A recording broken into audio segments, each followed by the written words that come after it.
নমস্কাৰ আকৌ ধুনীয়া এৰিছ আপোনালোকৰ বাবে এইযোৰ হৈছে হোৱাইটত কটননি খুব ধুনীয়া পাৰ্পল আৰু ইয়েলো কালাৰত মিনা কৰি খুব ধুনীয়াকৈ কৰা হৈছে মাজে মাজে সৰু সৰু বিন্দি বুটা কৰা হৈছে এখন হ'ব মেখেলাখন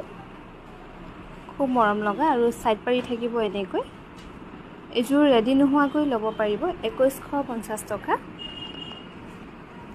আৰু এইযোৰ হৈছে খুবেই ধুনীয়া কালাৰটো হ'ব শ্ৰী গ্ৰীণ কালাৰ গুণা আৰু সূতা ৱৰ্ক কৰি খুব ধুনীয়াকৈ কৰা হৈছে এইযোৰ এখন হ'ব মেখেলাখন আৰু সাইড পাৰি কিটা থাকিব এনেকৈ এইযোৰ ৰেডি নোহোৱাকৈ ল'ব পাৰিব 2150 টকা আৰু এইযোৰ হৈছে খুবেই ধুনীয়া কালাৰটো হ'ব বেবি পিংক কালাৰ গুণা আৰু সূতা ৱৰ্কত খুব ধুনীয়াকৈ কৰা হৈছে এইযোৰ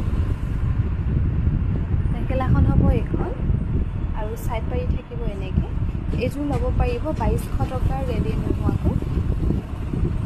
আৰু এইযোৰ হৈছে খুবেই ধুনীয়া এইযোৰ গুণা আৰু সূতাত কৰা হৈছে এখন হ'ব মেখেলাখন হ'ব এখন আৰু সাইড পাৰি থাকিব এনেকৈ এইযোৰ ল'ব পাৰিব 2150 টকা ৰেডি নোহোৱাকৈ আৰু ইয়াতে কি হৈছে ডাৰ্ক ব্লু কালাৰটোত পাৰ্পল কালাৰ নুনি সূতাটো ড্ৰাই নুনি সূতাটো বৈ দিয়াৰ কাৰণে ইয়াৰে ব্লাউজটো ব্লু কালাৰ হৈ গৈছে